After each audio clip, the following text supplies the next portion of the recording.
Welcome to Let's Talk Death, conversations to inform and inspire. Let's Talk Death is a series of conversations with some amazing people from various fields. Our goal through these conversations is to normalize, educate, and demystify the taboo around death, dying, and the journey of grief. Hello, welcome to this episode of Let's Talk Death. I'm Fran Solomon. And I'm Andy McNeil. And we're thrilled to be your host for these conversations. Let's Talk Death is brought to you by Heal Grief, a social support network creating community after someone has died.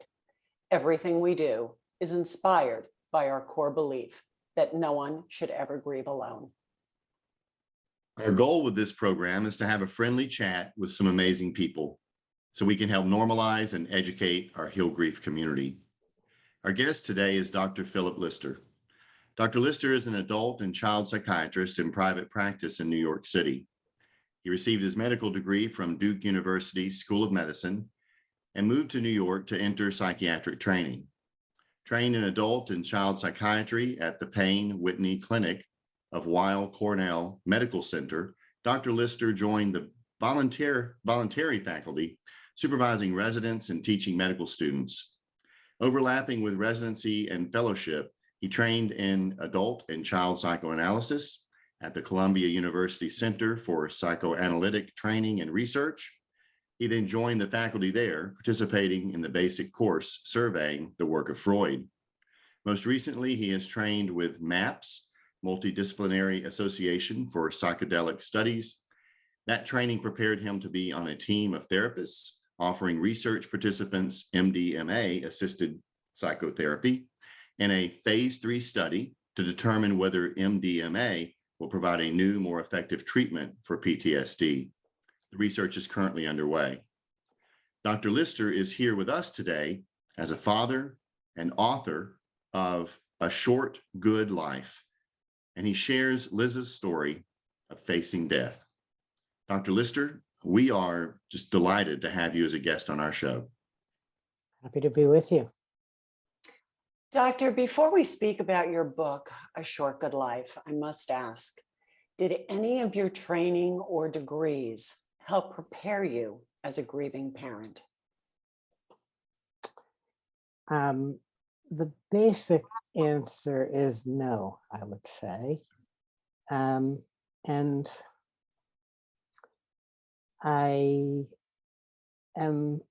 it felt right that on the cover of the book, my name is listed without MD as the credential, because the credential is really not what equipped me to deal with and process what I've tried to do with the book.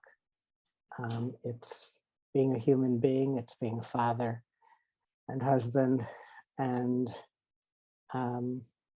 that's the heart of the matter. Obviously, in medical training, one does have profound experiences close to people in all sorts of places in their life's journey, giving birth and facing death and so on, losses of all kinds. But that's part and parcel of the training, but it's usually not sufficiently the focus of training, I would say. Yeah. Go ahead, Frank. No, I was going to say, let's dive in, if it's okay with you. You talked about how it didn't prepare you for being that father, that husband. What was that experience like for you?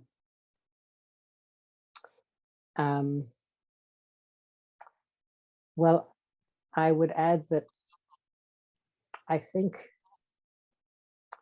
I wouldn't say it prepared me for the grief experience, but my training as a child psychiatrist and child analyst did prepare me in aspects of being a father, generally in parenting. Ideally, if you have some area of expertise, you can bring it in a helpful way into your own experience. And so a basic element of working with children is to tune into what their experience is give it space, give it respect, and sort of meet the child where they are. And with, when Liza was ill, tuning into what her experience of illness was, what her sister Molly's experience of the situation was, those did draw on basic tools that my wife Elena and I were equipped with, and that was enormously helpful.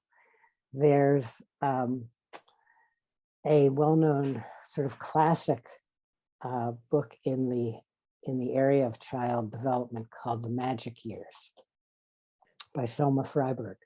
And it talks about the years, roughly ages 4 to 6, where a child's imagination is immense and intense, very much outstripping their cognitive ability. So they can invent reasons for things, often in a self-oriented way. You must be getting divorced because I did something wrong. I must be getting sick because there's something I did wrong. And it's a wonderful book. It's a wonderful lesson to be careful about a child's capacity to misconstrue what's happening in a very burdensome way. And I would say all the ages we have ever been are alive within each of us. So regardless of whether we're 4 to 6, we once were 4 to 6 if we're adults. So that 4 to 6-year-old capacity to misconstrue is present in all of us, and under stress tends to be lively and reaching for explanations. So in one part of our mind, we might know that we got COVID because of an exposure. At another level, we may feel like, oh no, what did I do wrong? Why is this happening to me? It's happening because, of a flaw in me. So, yeah. Yeah, no, thank you for sharing that. I know I do a lot of work with kids as well, and that magical thinking as a child, I see it in adults that I'm working with. Also, there's a phrase, and I honestly can't remember who it is attributed to, but it has stuck with me all these years. And it's that children are keen observers, but they are poor interpreters. And and that's true of all of us, right, at that age. But we carry many of those misinterpretations into our adulthood. The other thing I think we take into our adulthood, I thought it was wonderfully put, that child is certainly always with us, even into adulthood. I had an older lady one time in a bereavement group. It was for spousal loss. And she said to the group, we were talking about all the losses we've had in our life. And she said to the group, I was 4 years old when my younger sister died. And she said, I'm in my 80s now. And I think in many ways, she has been my companion my entire life. I have continued to grieve her, but also to feel connected to her as well. And here I'm 80 years old, in that. So, yeah. So, Doctor, I'd like to go back into the story of Liza and the inspiration behind the book. What inspired you to actually create the book, A Short Good Life? Well, as I sense you're well aware, being connected to other people is a powerful balm in the face of the pain of loss. So when Liza was ill, and especially when we knew she was terminally ill, I was crazed to have contact with other people who knew the territory of facing the death of a child. And through what was then called, I think, Personal Empowerment Network within America Online, I found a bulletin board for death of a child, and posted something there, and I would say basically became pen pals with a few people who had faced the death of their children. And in the process of writing to them, corresponding to them, I found a lot of support and benefit. And writing has always been a zone of relative comfort and pleasure as a craft. And so I was leaning into that. Then when Liza died, I was anguished to think that I would not be able to remember her over time. And it's partly a rationalization, but I thought about Molly, and, you know, I think of children as needing to revisit things. You know, they can metabolize only so much at a certain age, and then later they need to revisit and remetabolize. I think that's true of adults too. So what would Molly remember at 12 of what had happened when she was 7, 8, 9? And then what would I remember if she was turning to me? And I imagined that my memories would fade unless I took steps to be careful to put down what I could remember. So that was one powerful motivation, to put it down so I could hold on, so I could remember. And secondarily, so others such as Molly and later Solomon came along, who didn't know Liza, but would be curious, presumably, so that he could actually know a lot of detail, maybe more than he'd want to know, but the detail would be available. But principally, it was that I couldn't stand losing hold of her. So for Did anything myself and my, surprise you?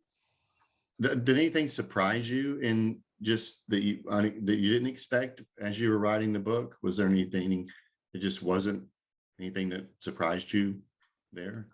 well, I think I was pleasantly surprised in ways that I could slide back in time with sort of laser focus and bring a lot forward in detail. And so I had some satisfaction that I was working before it was too late to retrieve. That was one element.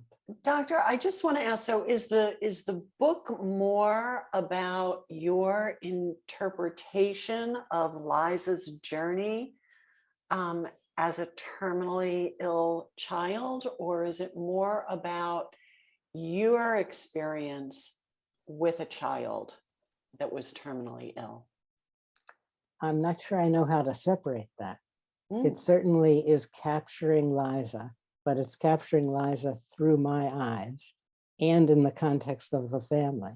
So I'm trying to capture her experience and her metabolism, her magical mind, but also part and parcel of that is how my wife and I and her sister were working around her to metabolize the experience, how my wife and I were trying to support Liza, trying to support Molly, and make the best of a difficult situation. Yeah. And then it includes some of my reflections on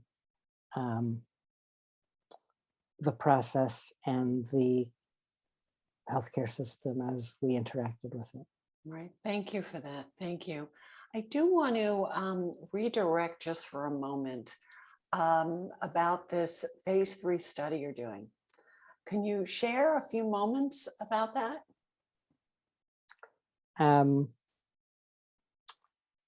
Well, I guess that by serendipity, I encountered the organization maps. And that happened in 2016. I grew up in the 70s, so I had been fascinated by psychedelics throughout my life and had some limited experiences. But I had no idea that there were some organizations, MAPS foremost among them, that have been trying to bring psychedelics back and view them as a tool for healing, potentially, if they can be used with care. And those efforts have been underway for decades without my awareness of it at all. So I had the good fortune of being able to train to join this study. And,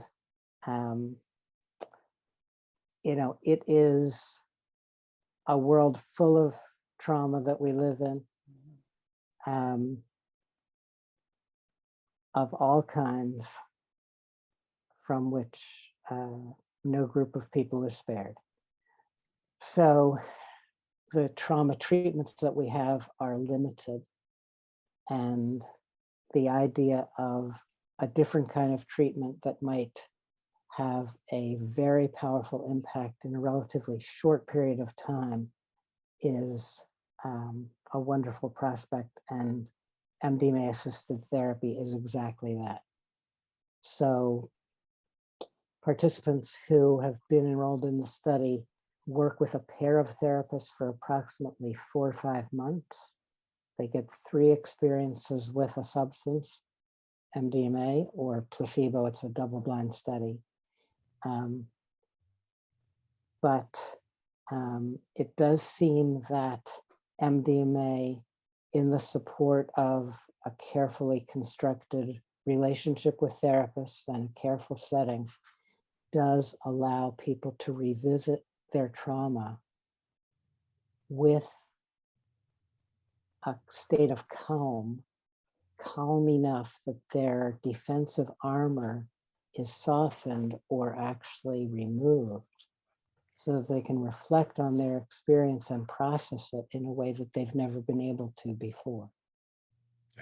And the results so far are astonishing, in that people who come in with severe trauma and have carried a diagnosis of PTSD for many years, a large fraction of them by the end of the study no longer meet the criteria for PTSD.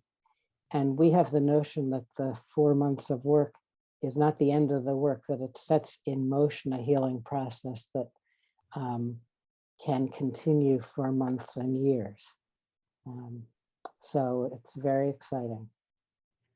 Isn't a lot of what we've even just talked about today had that commonality of how we process our stories, how we process the things that have happened in our lives. Even just as you said, as you wrote the book, it was surprising how maybe easily isn't the right word, but how easily you were able to go back and capture so many things, and how that in and of itself is therapeutic as we begin to put those pieces of the story together, and certainly how our minds work. I know this past weekend I was with a group of military bereaved people, and we just having conversations and sessions, and the sessions turn into everyone processing their stories and just trying to find ways to tell those stories. We had 40 children, and it was just the children finding ways to share that story, to recapture parts of the story, so that the story isn't so distressing, and so that the story